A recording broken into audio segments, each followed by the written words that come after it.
Down here we have a transponder. We'll set that to standby. There's an ident button that you can press, but it's not really useful.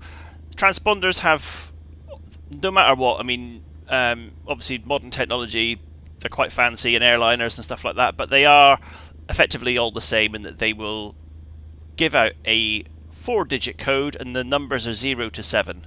So the highest number you can get is 7777.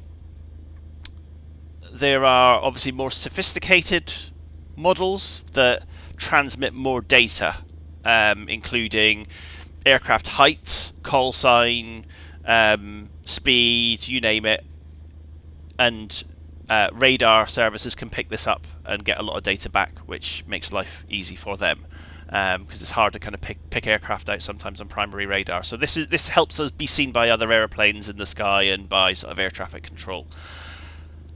Then we've got a radio stack. So this side is the side that's in use. That's the standby side, and that's the frequency that you're talking on the tower or air traffic control in whatever thing you've got. If that breaks, you've got another one, identical one below it.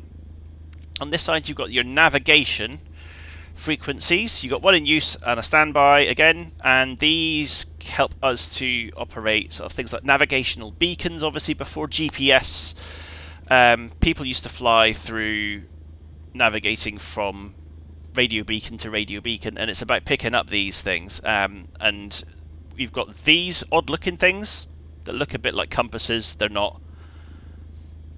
That's your compass up there. Your magnetic compass. You've got a direction indicator here, which it runs off a gyro like this. In real life, they're not as accurate as they are in the simulator, but this will track this perfectly in the simulator, which is good. But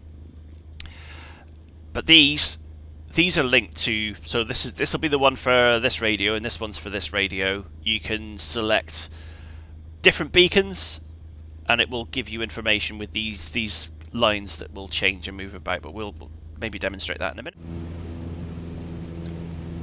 It's great that we've got this VFR map. It's like having GPS in the cockpit with you. But let's say you're just here with this, you don't have this magic thing, not got it on your phone, etc. But you do know what the navigation frequency is to get you near to your destination airport. So we've got 112.800. Now, the last digit we can ignore. If we put 112.80 into there and hit use, this just changed. Notice it's got a little from arrow.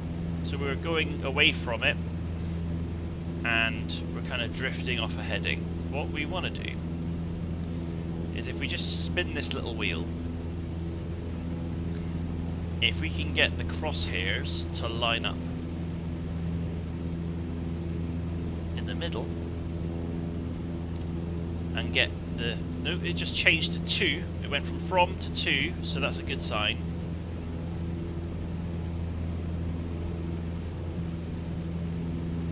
Come on, which direction?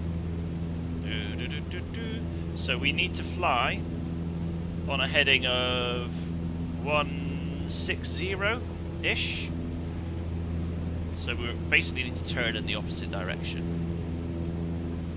And we better hurry up because we're already losing the line. It should come back in. So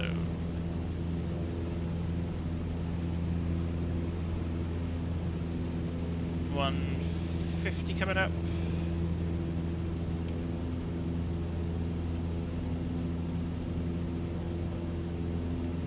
Right, once we'll just fine tune this.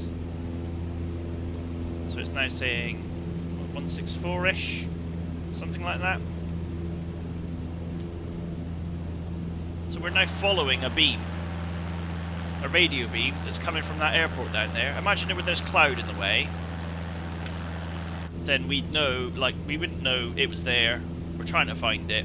and you know that you were right over the top of it. The moment this gets really sensitive and it suddenly flips to from, yet you're on the same heading, then you know you've just gone right over the top of it.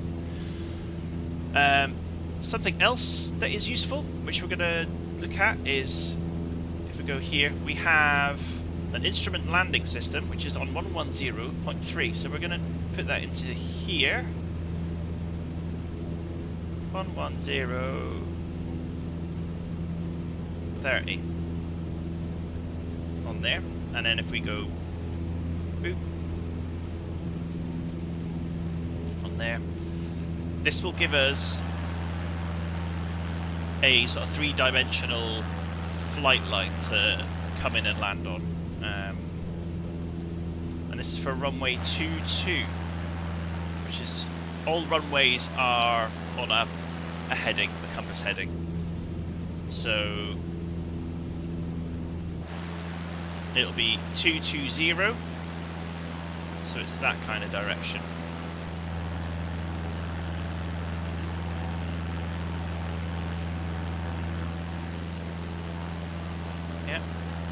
There's runway 22 down there. So what we'll do is I'll come back to you in a moment when we're a bit lower. So if we just ignore what's going on out the window and we look at this, this is our ILS approach, and it's telling us that we're left of centre, or right of centre rather, and it's coming back to the middle. We'll try and kind of get ourselves steady so that that needle doesn't dance about too much. I'm trying not to look at them. Oh, if I do that, we're way too high still, because that line down there is really low. But when that comes up, we know we're in the right spot. So we're just gonna kind of try and keep that line in the middle. Say it's a really cloudy day and you are stuck above cloud and you're trying to get down. All major airports still have these instrument landing systems.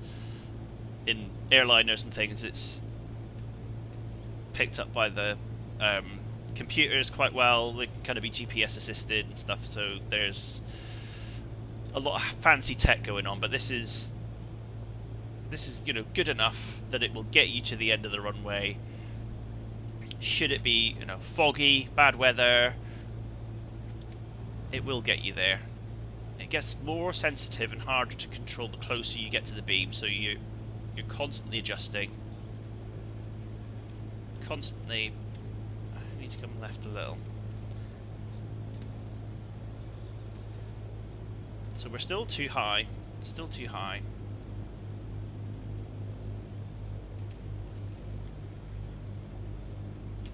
Ooh, there we go. There's the line.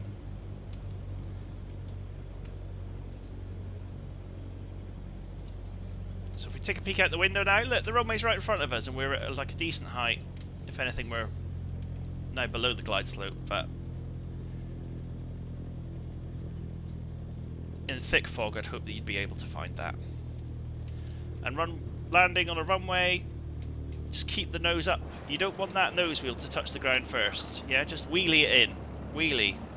Keep that nose back. Even once the back wheels are down, just let it lose its energy. Let the nose come down on its own.